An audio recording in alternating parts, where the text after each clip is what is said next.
Mr. President, people in India would be welcoming your decision to extradite Tahabur Rana to... I can't understand a word he's saying. If you're wondering how tough Indian accents are for Trump, he had to get a translator for it. Not for the language, for the accent. It is evident that how the deep state of United States was involved to regime change. So what is your point of view about the Bangladesh? And what is the role that the deep state played in the situation in Bangladesh? I can't believe Doge is going around looking for inefficiencies. Meanwhile, Trump has an English-to-English translator.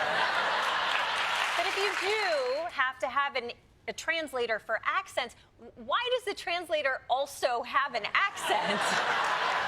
Maybe the plan was to have a string of translators with slightly less of an accent until they finally got to something Trump could process. Eventually, it'll just be the word Bangladesh written across the boobs of a swimsuit model. Oh, now I get it. Hey, airlines, are your passengers uncomfortable with the look of your pilots? DEI. Then you need White Flight, a revolutionary new service offering racial support pilots. Sign up and your diverse pilots will be given one of our White Flight stand-ins. Passengers will be reassured by a handsome Caucasian pilot with a penis. When the flight begins, your White Flight pilot will control his video game. Check this out. I'm about to clear this level. While the actual pilots fly the plane. That's not easy. Need to make an announcement? Our special PA attachment will put your passengers at ease. Folks, this is your Captain Dirk Montana. We're dealing with some bumps here, but I just want to reassure you I can name all 5 members of the Dave Matthews Band. First off, we got Carter Bovey on drums. We're going to be okay. Dave Matthews. Upon landing, your passengers will feel relaxed and grateful. Thanks so much for getting us here safe. It's been a privilege. A white privilege. Because of that.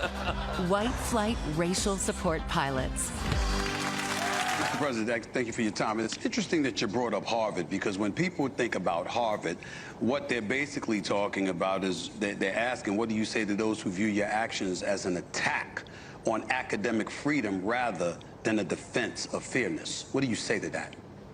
Well, I say this. We had riots in Harlem, in Harlem. Amazing. Amazing. Trump heard a black man say Harvard, and he thought he must have meant Harlem. What a beautiful mix of racism and dementia. It sounded like you asked about Social Security, but I'm going to assume you really asked about Soul Plane. No, not a great start, but maybe Donald Trump, maybe he can save it. We had riots in Harlem, in Harlem, and frankly, if you look at what's gone on, and people from Harlem went up and they protested, Stephen, and they protested very strongly against Harvard. No, he didn't say that. He didn't say. I'm not saying he showed up drunk, but it did start at 10 a.m. So how about we start with a quick sobriety test? You know, something simple. Pete, how about name your kids? Our 7 wonderful kids: Gunnar, Jackson, Peter Boone, Kensington, Luke, Rex. Sorry, it's a lot of them. And Gwendolyn. Little tipsy, okay. Big deal, all right, no biggie. My dad was always mixing up me and my siblings' names, and he launched perfectly successful counteroffensive rapid deployment amphibious incursions into Iran all the time. Although Pete probably should have given his kids names he could remember more easily. Maybe like Don Julio, Jim Beam, Johnny Walker, Jose Cuervo, and don't forget little Michael Hard Lemonade. I want to make sure everyone feels included, because you Trump women is some goofy-ass motherfuckers, too. Looks to me like the Supreme Court is going to say that the parents will have the right to opt out, but that could have big national implications, not just for Maryland, but all across the country. Madam Secretary? Oh, I'm sorry. Yeah, sorry. No, I should have asked a more. I should have asked a more specific question. Shut up, bitch! How you gonna up questions and answers? That's literally what education is. That's your whole job. romance has now unfortunately transcended beyond the human realm. There's a dramatic surge in the use of so-called AI companions. How's my queen doing today? Computer-generated chatbots designed to mimic real relationships. What if I told you that I was AI generated? She's not real. She's AI. So is this handsome hunk. What's your perfect day like? Wow, how romantic/threatening. And I know the kind of guy you're picturing that has an AI girlfriend. Bald, middle-aged, looks like he's into manga. Well, let me tell you, you are correct.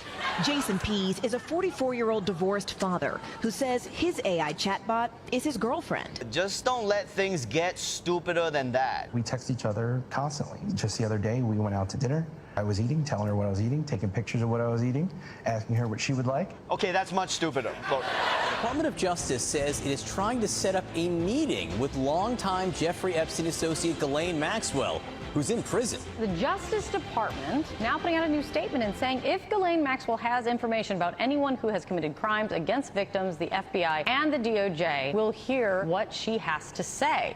Wait. You haven't talked to Ghislaine Maxwell? Epstein's accomplice? The woman he's in the most pictures with? Wouldn't she be your first witness? Also, stick with me here. How funny would it be if the FBI gets there and she's like, I'm finally ready to talk. I'm finally ready to tell you everything. But then at the last second, she grabs one of the agent's guns and takes herself out.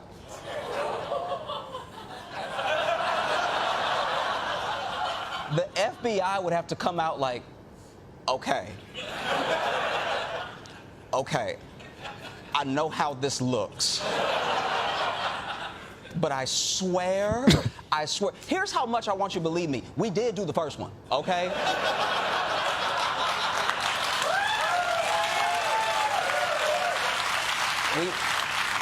We did run up on Epstein and like held him down, shook him a little bit. We didn't do this one. After they arrived, the Saudis served some coffee, but while everyone else drank theirs, Donald Trump just held his in his hand the whole time. Look at that, right? It looks like he was waiting to give a urine sample to the nurse. Honestly, I get it. Unfamiliar coffee on a trip is risky. One sip is all it takes to go from traveler's constipation to traveler's, you guys go without me, I'm gonna hang out in the room for a while. That being said, Trump maybe regretted not taking that caffeine shot a few minutes later.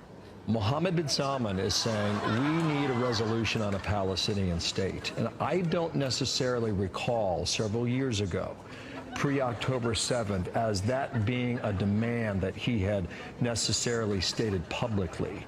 Do you think his position has changed, or do you think the way he has expressed himself, has that changed? Everybody stop!